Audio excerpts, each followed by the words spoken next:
ahead and get this recording going. It said it was recording. All right. And we'll get the conversation started. So I met everybody else. Missy, I guess you and I are the first that haven't been introduced until now, but I am the CEO of The Expressory, and we are a strategic engagement agency. And so from time to time, I was doing these pretty regularly last year, but it's been a long time. We were hosting these Q&As, and it felt like the right time, given kind of the state of the business world right now. Um, a number of us registered for this call, attended an agency event last month. And the big topic of conversation was uncertainty.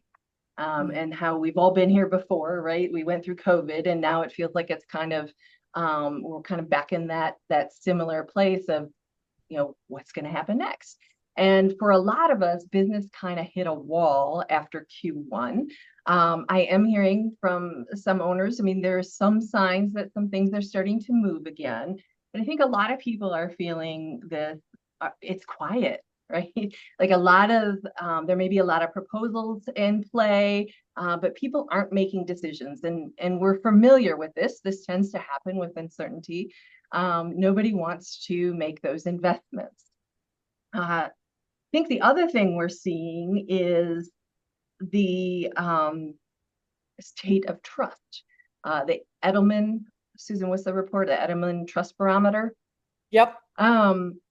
This time showed like an all-time low, I believe, in the in trust, and that's across the board. Yeah. Uh, 59% now of people believe that business leaders are intentionally trying to mislead them, which is the majority. So we are operating, the baseline is distrust now, not even just a lack of trust, not even a neutral position. They assume that we are out to manipulate them untruthfully. well, and I would imagine we've all kind of felt that, right? Because of the number of messaging we get every day. And you look at this some of this stuff now and you're like, okay, what are they trying to sell me? Why are they emailing me? Right? Why am I getting this text? Um, so we're all kind of feeling it. In fact, Susan helped me this year launch our own market research. And what's interesting on the trust front, we set out to understand how business leaders felt about relationship building engagement with their clients, prospects, different relationships. And 77% of business leaders said that trust, earning the trust of their prospects, is now as important as how they feel about your products and services, right? So maintaining it, convincing them. I mean, you look at like, it used to be enough that, we had this reputation, listen, I can deliver, I've got these great products and services. But now, whether or not you can convince them and keep that trust is going to be a factor in keeping them. And it seems obvious, but it's interesting that it rated equal. So we wanted to kind of have a conversation with other leaders and find out what's going on. I'll share with you a bit about how we are approaching new business and how we see this working. When it comes to strategic engagement, what we found with that same research is that only 34% of companies actually have a documented strategy for engaging their important business relationships. So we all realize that it's very important, but 34% of us are doing something about it. And then we said, okay, how many of you, you may not have a documented list or a strategy, but how many of you are trying to work on a list of prospects or, have some sort of list for your new business? Only 18% are working on it, right? So we know it's important, but hardly anybody is getting to it. And certainly well less than half have anything documented. And what we see, and I've been saying this for a while, but I think it became very clear this year with this whole conversation about trust. You know that we've all been taught the know, like, and trust. People need to know, like, and trust you before they do business with you. I've been saying I feel like it's broken, and I feel like there's something missing from how we move people through that, if you call it a funnel. The technology we have today enables us to talk to the masses. We can have collections of people following us. So that's your no. But to get people further down that funnel of trust and no, like, no, like and trust, excuse me, it's going to require another step. And for us, we call that care. Let me, if I can share let me share this screen with you. When Susan and I did our presentation from our findings with the research, this was a slide we put together. Can everybody see the slide? All right. So the way we see this working is that often people come, we start as a connection at the point in time, be that through our social channels or whatever it may be at an event. And eventually we move to this, okay, they like me, they trust me, and maybe they purchase from me and convert, right? But for us, care comes in between there. And where we get this from is the social psychology of relationships. So the actual science of relationships. And I think that this is the missing piece in our world today because of just how much people are feeling isolated and disconnected. And we're shutting down because of the distrust and all the noise coming at us. We don't feel seen and heard anymore. We are just numbers to people. We're someone else to be overlooked. You're in my way. However it's making us feel, we're lacking this. So the science of relationships says that in order to actually have any kind of relationship, I need to know that you understand me. I feel validated that what I think is important, you get that. My opinions matter, right? And ultimately, I feel cared for. And so if any one of these three, if you can make a person feel any of these three things, you have the basis for a long-term relationship to take place. And to us, that never stops, right? Even when that person converts and becomes a client, this stuff doesn't stop, because think about how easy it is for a person to find a replacement to what we do, right? We may think we have the best service in the world, but at the end of the day, today it's about how we make people feel, whether or not they choose to remain loyal to us. And the bar is so low that it is not going to take much for your competitor to step into this. And I think, Jamie, too, one of the things that strikes me about this, especially today with this trust problem, is how differentiating it is to be like this on its own, regardless of the services you're offering and the other things. Just the fact that you are demonstrating this is just based on the data we saw in Mm-hmm. your research in terms of how uncommon it is in itself as a differentiator. And I talk to so Yes. many agencies who are like, we don't look any different. We're like everybody else. People don't know, and I feel like every stake we can get that says we are different is a valuable one. And I think this is a powerful one today in a way that it may not have been 10 years ago when trust was assumed. Well, and I think it's such a duh moment, right? Like we all think we do it, but the reality is we are so damn busy as the business leaders, and the pace of things coming our way has changed drastically. And so this tends to be one of the first things to go by the wayside, is how we show up for people. Um, and Susan's right. What we see is that there is a return when you as a business can show your prospects, your clients, your team members, this care, okay, throughout their relationship with you, I guess we'll say. But I want to talk specifically to the importance of this in your prospecting. So what our research found is that actually showing up for your prospects does do exactly what you want it to do. People say that 36% of businesses say that they would feel an increased sense of trust from a vendor if that vendor sent them something. Almost 60% say it would make them pay more attention to the content of that prospective vendor. That right there is what everyone is looking for. People, the first thing people will ask is, how can I get through the gatekeeper? How can I get them to pay attention to me? Well, put something in their hands, people. And the word gift is used here, but I want to broaden the definition of gift. If you look at the definition of gift, it simply says to give something. And we say to give something without expectation of return. And what you give doesn't have to look like something with wrapping paper and a present. What you give can be your smarts, your research, something that you know would be helpful. I'm going to come back to this. How can you show your prospects you understand their world, business or personal? How can you validate that what they're going through, you get it? With your assets, if you knew that your prospects are struggling with, I'll give you this example. We have a client who works in the travel industry.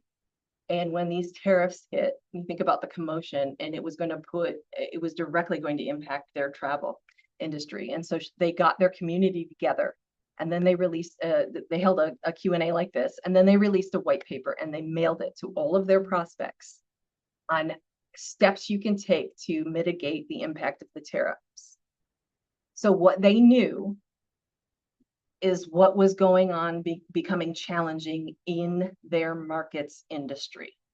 That's a gift, putting something in their hands that is helpful. And then we go back to this and look at it would make them pay attention. It would make them 43% more likely to consider you when they're ready, right?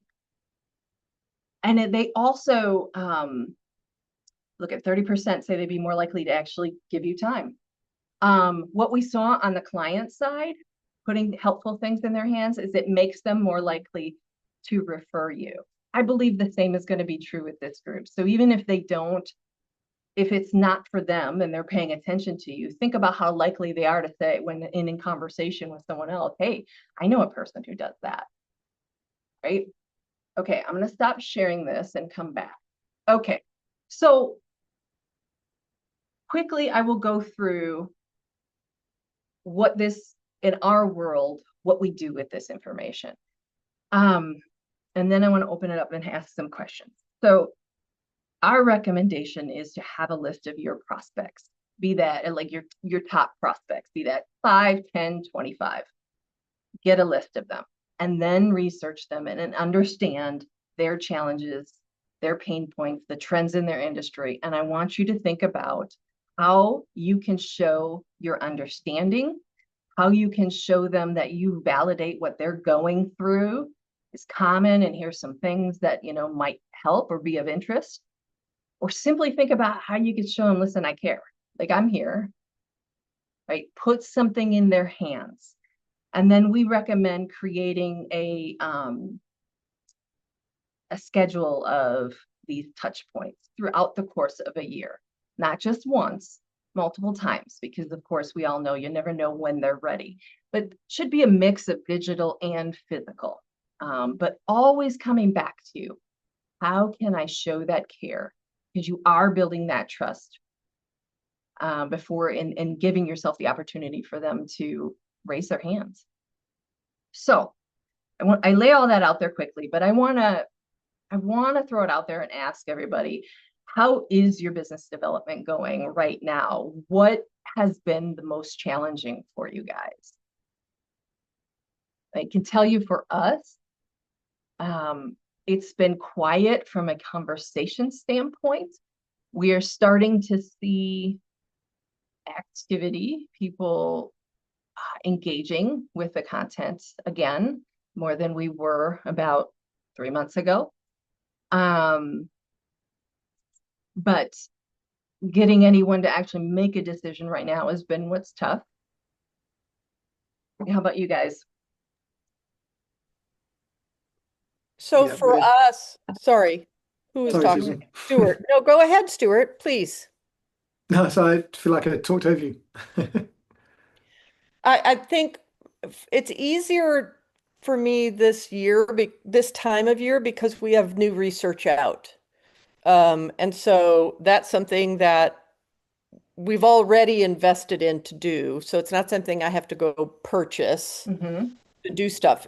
But I can just get helpful research that we've got out that sort of demonstrates all of this. My challenge is I want a plan that is nurturing prospects consistently, and it's something I'm putting together. But it always feels like I can do client work or I can work on this kind of stuff, and so sometimes the time is a challenge. And I'm really trying to set aside budget too to do some things like we've talked, Jamie, you and I, about printing out research results and providing sort of a book with the consistent me Hmm. being able to say, here's the new research to put in your binder, here's the new, Mm, something like right. that, which I just haven't gotten around to yet. But And you know, books. We've talked yeah, about books. there's a lot of intention going Yeah. on. You're not alone. That seems to be Yeah. one of the gaps. Yep. Stuart. Same as you'd experienced. I think conversations had died off a little bit, not too dramatically, but definitely a little bit quieter this year compared with the previous years. And the huge difference is though people pulling the trigger. I mean, historically, we've had people on the list for 5, 6 years that might eventually get around to it. Usually when they resurface, it's their time, so they'll be reaching out again with a kind of knowing what we do with a mind to pull the trigger, but they're just having that kind of touch point conversation. Yeah. But now there's a lot more touch point conversation, but still not pulling the trigger. So in theory, that's them thinking, I've been meaning to do this. Okay, now I really want to get around to doing it, but still having that hesitancy on Yeah. actually executing, which is, I don't think we've experienced that in the last 12 years we've been doing it. And I've had other people say the same. So I don't know how much of that's my head looking for um, evidence to back up that we're not alone, but it definitely seems to Right. be. Right. It's not your head. I That's the heard that same from here. so many people and pipeline is the biggest problem that agencies have right now in the new research, and it's a function they told us of either just people disappearing completely or not reaching out in the first place, or just being slow to move and commit so that they're on the edge of the pipeline, but they're not actually contracted to go ahead and do anything yet. It's not just Um, right. Stuart is in the publishing industry, correct? The 1 minute, or what Yeah, did you call 90-minute them? books. Yeah. Yeah. Um, and what's funny to me, Stuart, about that is that like when I think of slowing down, you would think the quiet time is now the time to write the darn book. I don't have, but I mean, I It's guess so. if it's fear that's causing people to pull back, right? Um, I think it's because prices have remained the same, so there's not a huge price difference. And I mean, I guess there's a somewhat of a credit tightening down there, so maybe people are a little bit cash constrained compared with where they were yeah. previously. But I think Yep. it's a confidence thing, like you were alluding to. I think, okay, if I've got certainty over what's going to happen in the next six Yeah. months, I'm going to move forward. If I don't know what's going to happen in the next 6 months, then Right. hey, I'm just going to wait 6 months. We're not in the plumbing business where we're stopping a leak coming Yeah. through the ceiling. Right. It's, hey, 6 months. Yeah. I've waited 7 years, so I'll just get to it later. that's similar for me too, Stuart. And I think that unfortunately, when things are quiet with your prospects, it doesn't give you time to do other things because you've got to work two or three Harder. times as hard Yeah. to Yeah. find alternatives to Right. be able to keep making payroll and doing all those Mm. kinds of things. I find that when things are slow, I'm working twice as hard on the new business So stuff, at least. so go there. Like, what are we doing to counteract it? I mean, for us, So we are scraping. So we went. deeper in agency space for a few years now, but I've always had the financial advisor space kind of in play. So we are going deep on lists that we've found there to start nurturing. And we're starting from a standpoint of here's just something helpful based on what we know about your industry. Go ahead, Stuart. I think this is tied to the exact subject that we're talking about. I've been trying to get people, I've been trying to get feedback from people or thoughts from people recently of this idea that technology allows us to do a lot of the things for them, where in the past we wouldn't have been able to do it at scale just because of the human overheads. So like the gift giving, and Yep. I'm going to try and use your business as an example, but I might go off the rails. But so that research that you've got for each individual person, so when you're working with clients, that very detailed research to find a perfect gift, doing that at scale human wise is difficult just because of the time it takes. But to be able to do that at scale now and use that as outreach. So imagine the scenario that you had your top list of 20 people, you kind of know who they are pretty well. You can kind of get a good inference on who their top 25 are. So instead of reaching out to them and saying, hey, gift giving is a good idea, all of this research, you should start with something, it's we were doing some research and we think that these are your top 20 clients. And for those top 20 clients, these might be the perfect gift ideas for those people. So the technology allowing you to do that extra step of the first part of the conversation being done for you, not I can do it for you, let's get started, but I've done this for you, let's continue. That I think is going to be an interesting thing over the next period of time for prospecting outreach. So rather than everyone thinking that they can tailor a more tailored AI message on some generic outreach, we can do the work for you. I think there's going to be an advantage for we've done this work for you and we should do Already more. did it. Interesting. Hmm. Because I think, and I don't know if you all feel the same way, but even if you tell people how to do it, right, they're not going to do it themselves. Even if it's made easier today, they're still not doing it. Yeah. So actually just going and doing it, showing them, that's interesting. Colleen, sorry. No, that's okay. I was just say I mean, it's brutal for us this year. We're also have the joy of being in the DC area where nothing's going well. So I think like there's two things. Like we're getting RFPs, and I don't mean just like a random RFP we find. Like we're getting our RFPs from our top Dream 25 that we've been like nurturing for a long time. And we're like hearing from them, but then it's like that process is taking longer. Some of them are then saying after the whole process of pitching, like everything, being like, okay, maybe next year.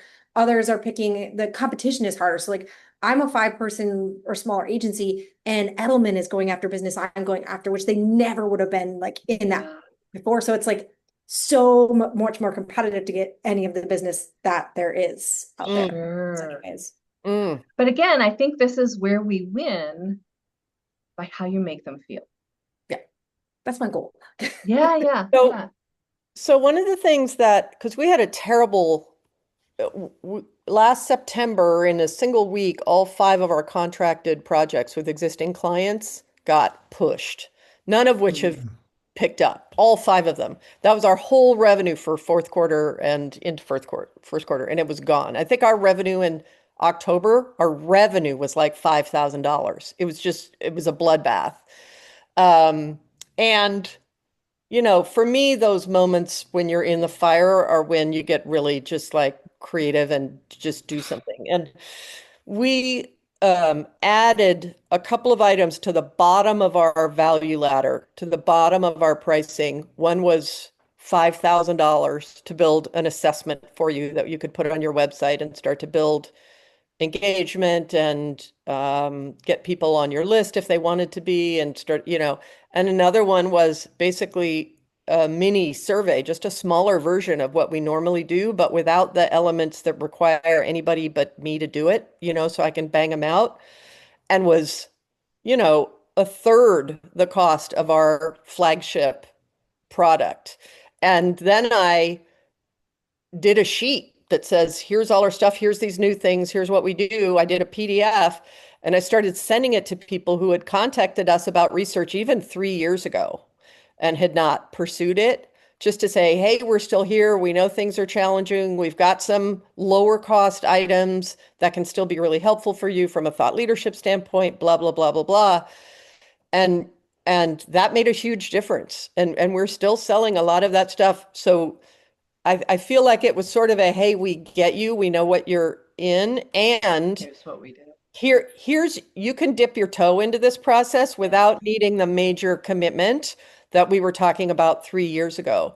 And that continues to represent now. I mean, we've picked up a lot. I feel very lucky this year. We've got a lot of stuff coming in, but there is this probably 30% of it that it's one of those two projects for new clients who are trying something new. So I think that you can say, we understand the challenges that you're facing in your situation, and we've actually thought about some things that we can do to help you at a much lower cost than we used to be able to do. That kind of brings in what Stuart was Mhm. saying. There's another agency in one of the calls, one of Predictive's groups. He tells us that every client of theirs, he has his account team go and think of 3 free things they could do for that client. And go and do it and then show them. So like kind of combining the two things that you guys were talking about, like that makes me think, okay, how many of you pay attention to like the engagement in your CRMs? I don't know how detailed you are, but like if you have scoring and lead scoring and things like that, if you could see, because I mean, that's another place to start looking at, okay, who maybe could I nurture a little closer, right? So what if we found those top scores and we thought about this kind of thing and then just approached her like, here's some things I've been seeing in your industry. This might be of interest to you, that kind of thing. I love that idea. Yeah, I think that's really smart. Yeah. Shannon. Hello, everyone. I don't think I've met most of you. Yeah. So good to meet you. I don't run an agency. I run a training. Well, I've repositioned it in the last few years as a marketing and messaging training company to help people like you get the leads, nurture the leads, and things of that nature. So we have not seen when AI hit the scene 2 years ago, our business plummeted, right? So our dip was 2 years ago, and now we're like, because people have come back and they're like, whoa, that messaging did not work. So I do understand how you're all feeling because I went through that. And one of the things that we've been doing this year to innovate, because I really believe even when things are going well, that's like the best time to like test some new things. I'm an email marketing strategist, so we are looking heavily at our data. For example, we sent an email out about a thing coming up, a workshop, and 196 people clicked it. And so now we have a follow-up nurture campaign to kind of get to know those people. Of course, this only works when the thing isn't until the end of July. So we're not like scrambling around now, like trying to like get in conversation with people. So time is to the benefit. We also took our program, which is a business growth program, through the lens of great messaging and organic marketing. It's always been $1,500 a month for 12 months, where we support business owners. And we were just noticing there were a lot of people coming in. They weren't quite comfortable in making that investment yet. And so we offered, for lack of a better word, a lower price point level at 500. And people are just like signing up like this for it, getting the messaging and the new ideas for their marketing and how to do better in their email and those kinds of things. So that's something new we tried that seems to be working. And then to the point of the higher offers and people saying, well, I don't know. We introduced something for we do a destination retreat for business owners once a year. And we introduced a seat deposit, which is a non-refundable seat deposit. And I'm trying to solve the problem of, so the next one's in May. right? So you reach out to people now and they're like, I don't know what I'm doing in May. And then you reach out to them when they tell you and they say, I'm booked for May. Yeah, right. And so, the timing, it's just the timing, Yeah. right? Like, oh, I can push this off 6 months or I can wait a few weeks. We introduced like a non-refundable deposit to hold your spot, which I think could work for some of the publishing packages and other things that you guys are doing if they Sure. are indeed. So those are the things Interesting. that we've been working on over here at Joyful Business Revolution. Now, both of you, you and Susan, when you introduce these lower price things, is there because it's a variation of what you do, so then is there a way to, does it end and then upsell them into the full package eventually? Mine is the 12 months at 500 versus Okay. the 12 months at 1500. Okay. And what has already happened is about 25% of the people that came in at 500, they're like, I just want Shannon on my messaging, which is what Right. they get in the Google Docs, right? So they're like, Right. cancel this one and start me on the other one. Okay. So Yeah. it worked out well. Okay. Mine are projects, Yep. so they're standalone. They don't require you to do anything else, but I've already had a couple of clients say, okay, now I get it. Let's talk about the bigger initiative. Let's talk about, doing something. So I'm going to keep them there. They're not discounts. They're because of the way they're structured, they're actually very, very profitable. They're not as big ticket items, Okay. but they're like 95%, Okay. AGI. So I'll do those all day long, Yeah. Yeah. and they seem to be a good way to just get people into working with me and seeing some of the possibilities. So we'll see how it Okay. goes. But yeah. So for those of you, okay, how many people actually have a list of clients that are prospects? Okay, really good. Do you know things about them? Do you know their current pain points? I mean, I know that we're all supposed to do this in our research, but I'm sorry, when in our target market, right, our profile, but that changes in our industries, right? Have you gone out and researched current trends in that industry or current challenges? We tend to do this every year for whatever industries we're working on. Because when you think about it, like think about the technology, AI became a big thing for certain industries that, hadn't had that on their current, well, both challenges and things they're working, their goals. So we look at both goals and challenges for the industry. We're looking at it at a more personal level. Good. So with AI, we built some tools that will, if I give somebody, if I give the tool your LinkedIn URL, it'll go and scrape your last 50 posts, your last 50 comments that you've made on other people's posts. And I think it's like the last 50 things that you've liked. And it'll pull down what it was that you liked as, like the post that you liked. And then we'll feed all of that in to an analysis AI that will search for trends, or Like keywords. Keywords, trends, clusters, etc., to try to diagnose if there's, wow, you keep engaging with content around, developing better prospecting methodology or positioning your agency or pitching decks or whatever. And that way, when we're reaching out, we're not talking about, well, there's this, macro trend in your industry. Hopefully we're going to touch a hot button that's your button. Right.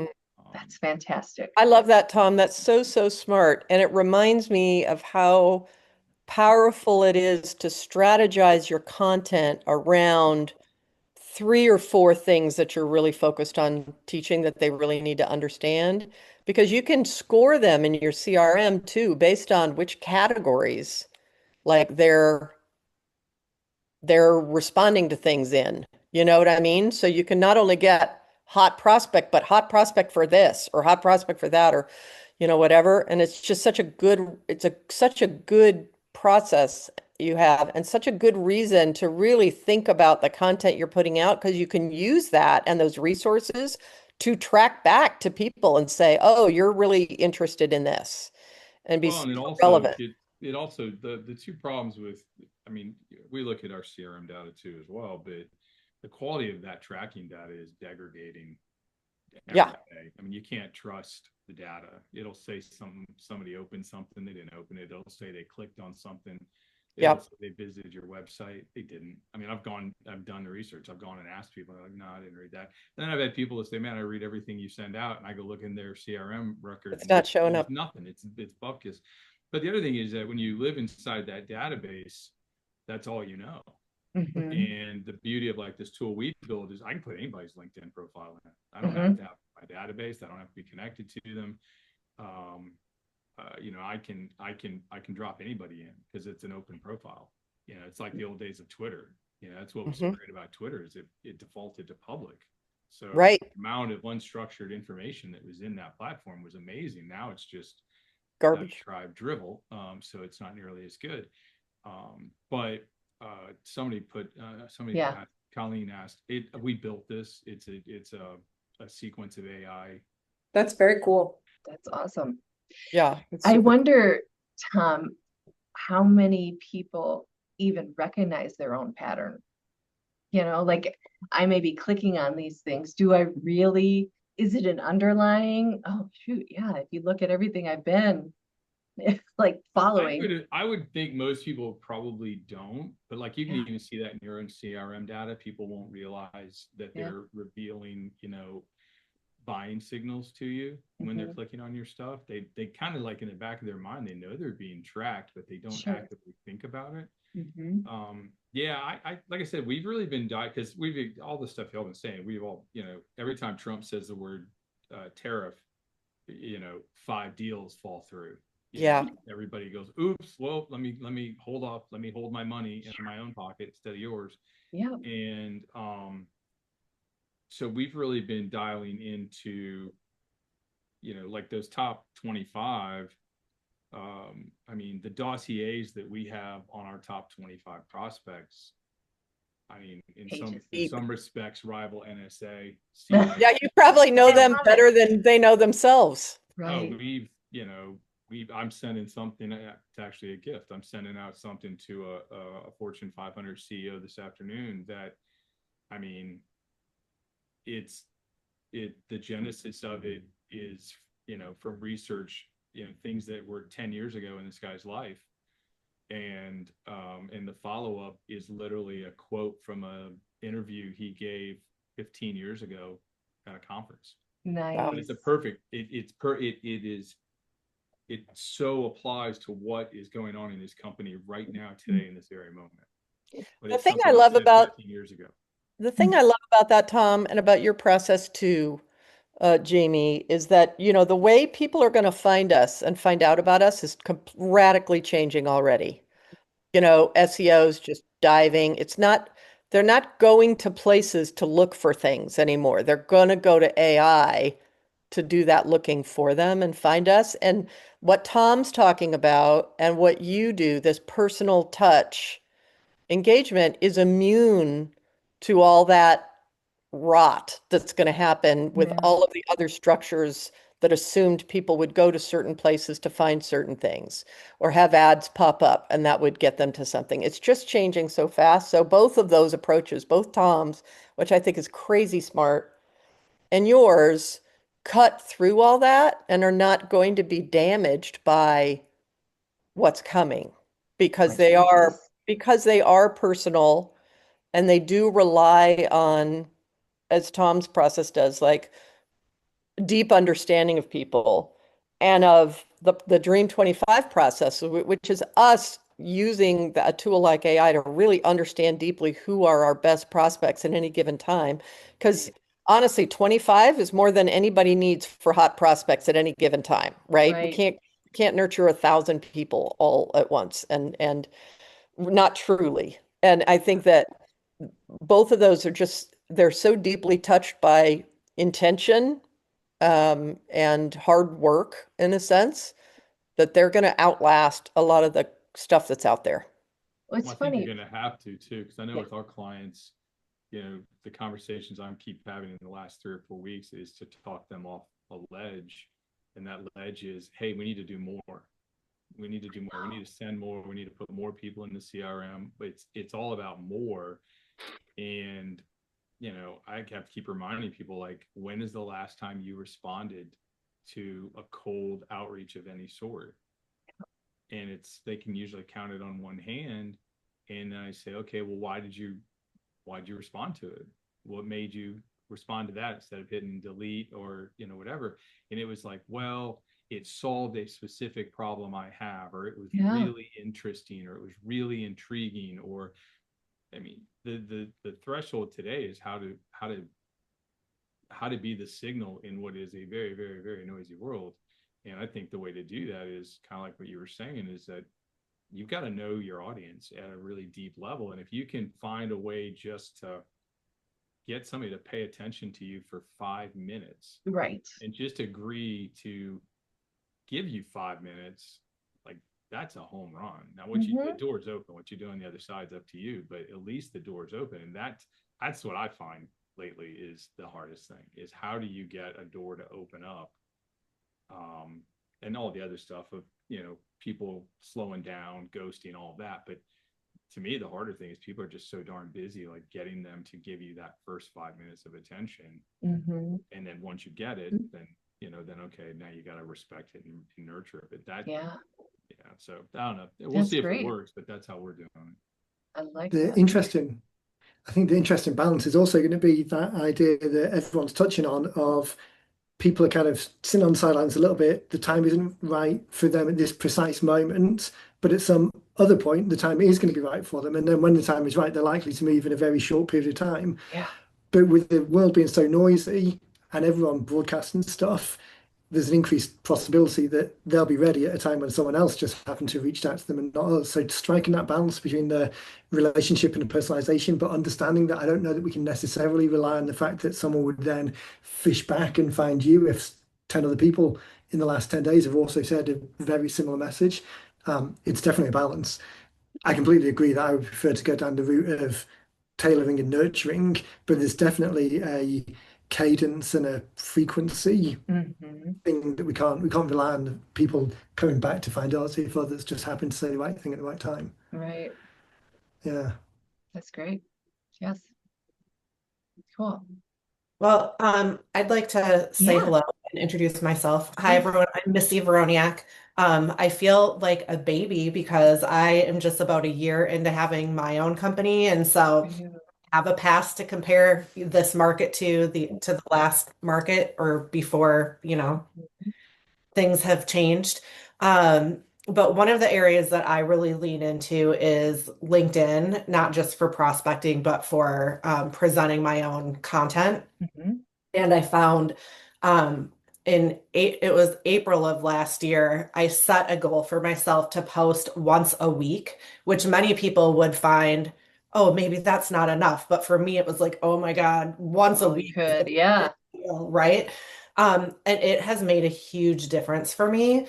One of the things that I find, I really got focused on, like, what topics do my ideal clients care about? And I need to make sure I'm hitting those, not just, always like I'm at this event or things people don't care about. But one of the things that's been really impressive to me lately is I'll take a post that I know is really sharply attuned to my ideal customer, and I'll DM that post. Like, I'll hit the share button, but send it in a DM to one of my prospects. And I'll say, hey, I just wanted to make sure you saw this post. I thought it would be meaningful to you based on whatever. Not everyone responds, but I do, like, this last time that I did it a couple weeks ago, a woman wrote back and was like, oh my gosh, I'm so glad you reached out. I saw your post and I shared it internally with this team, and I'm going to meet with them next week to talk about it. Good. I was blown away because she didn't like the post. She didn't comment on the post, but she shared it and is having conversations internally. And so then I was like, play it cool. I was like, No pressure, but if you ever want to invite me to chat with them for like a, discovery conversation, I'd be more than happy to.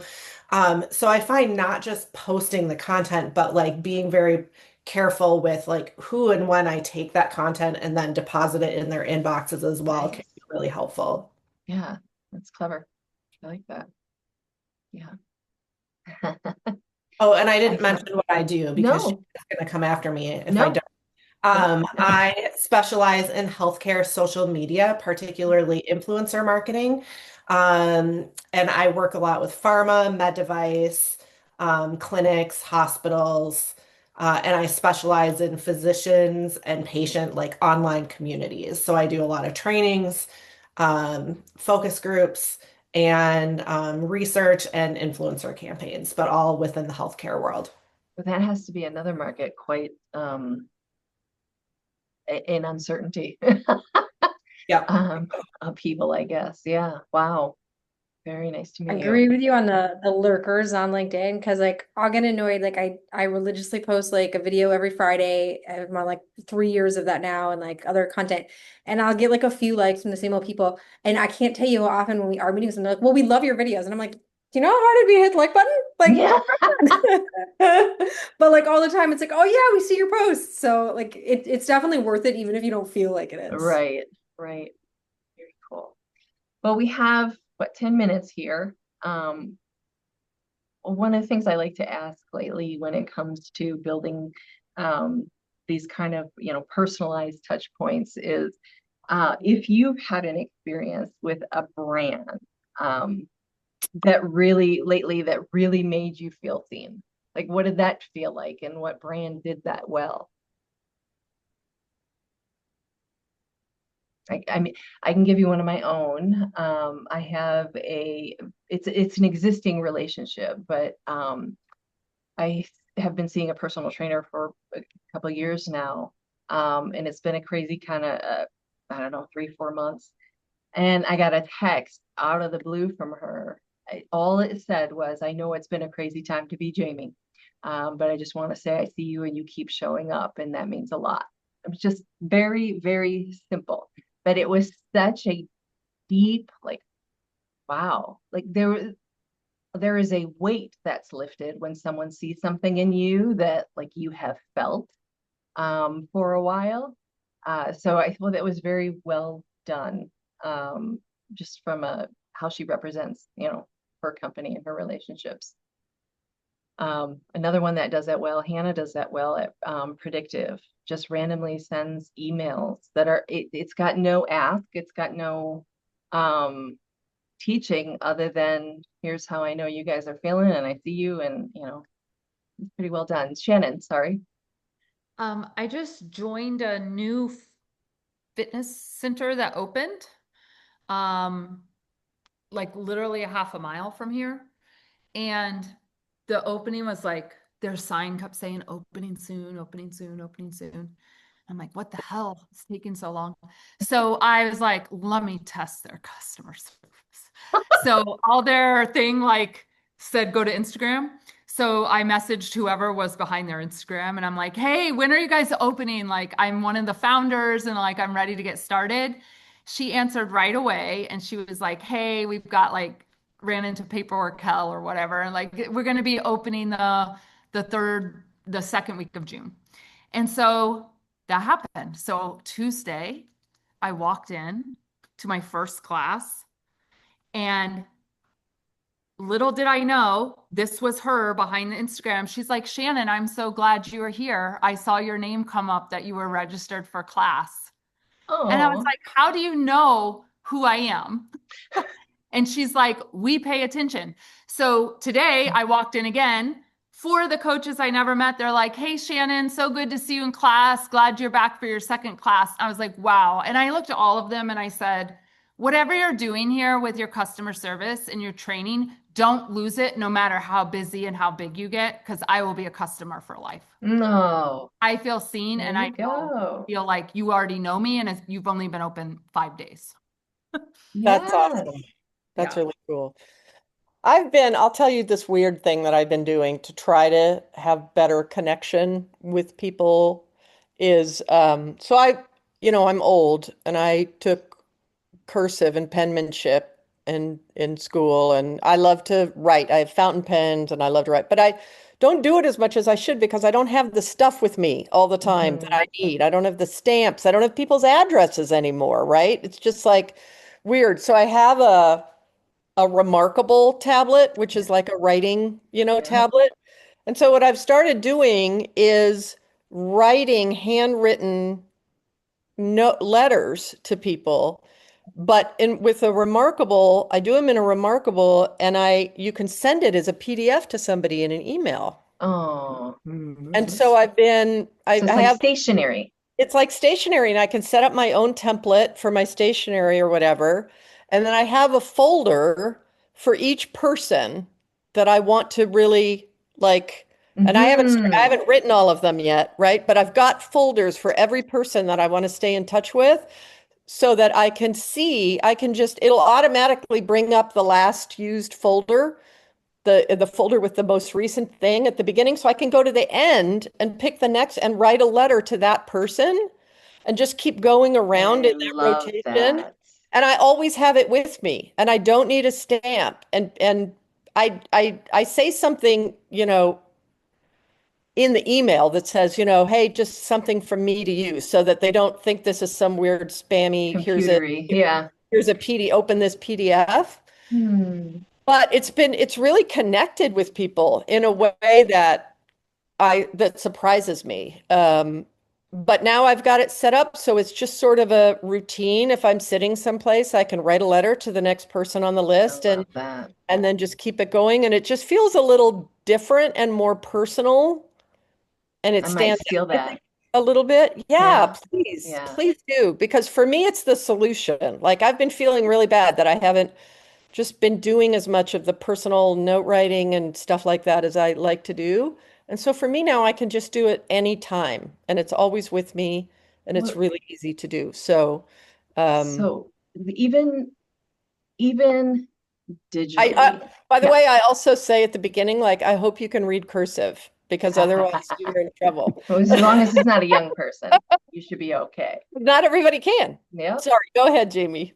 No, I was telling this in my talk last year. My stepfather passed away 2 years ago now of ALS.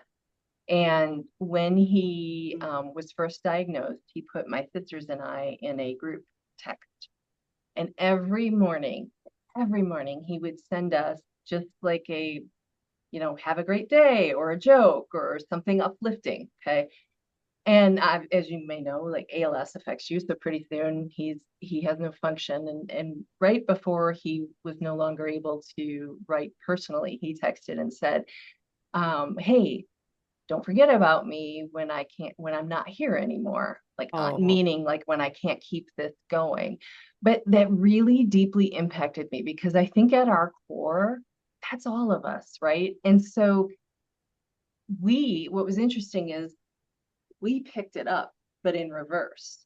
And so we made sure to look for something and I started doing that for others when I, knew they were sick or dealing with something.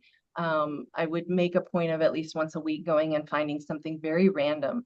But, just that little thing, that's all people want is to be seen, right? It doesn't matter how you deliver that.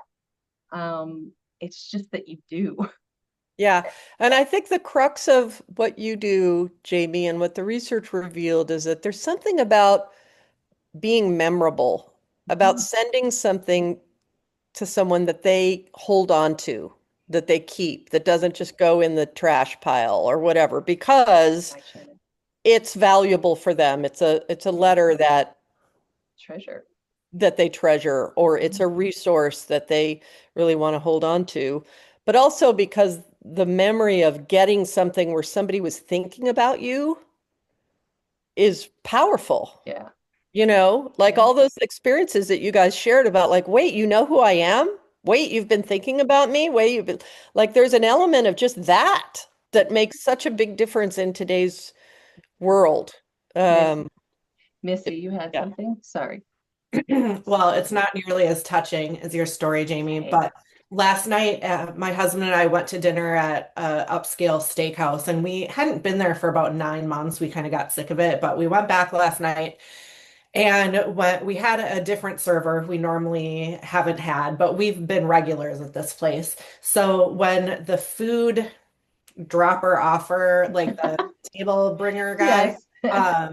we've met him many times, and he noticed that my husband didn't order an egg on his steak, which he usually does. He goes, "Hey, I noticed you didn't get an egg on your steak."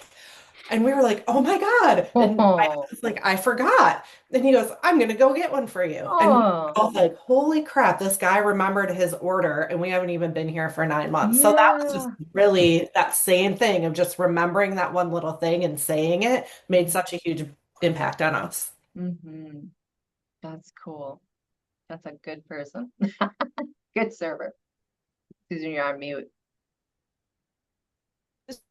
This has been inspiring for me. Yes. There's really good ideas that have come up with this, and it all feels possible, except for maybe building out Tom's AI. But Well, it practice. all feels within reach, you know, Yeah, and I should think be. it's good stuff to do. So Well, I it's hope it was been fun. inspiring. It's been good to see Thank everybody you all today. for But- being here. That's what Thank you have you. friends for, Susan. Thank you, guys. Thank you. Yeah, I hear you, Tom. You're always very generous with I what you mean, know. you know, you've got Wi-Fi at the cabin. That's all I need do. is I'll send you a letter. Yes. I was thinking, like, I haven't gotten a letter, and You haven't got a gotten folder. You got a folder, buddy. I just mean, haven't sent a letter yet. I'm not feeling like loved. You're loved. You're loved. Keep an eye on the mail. No.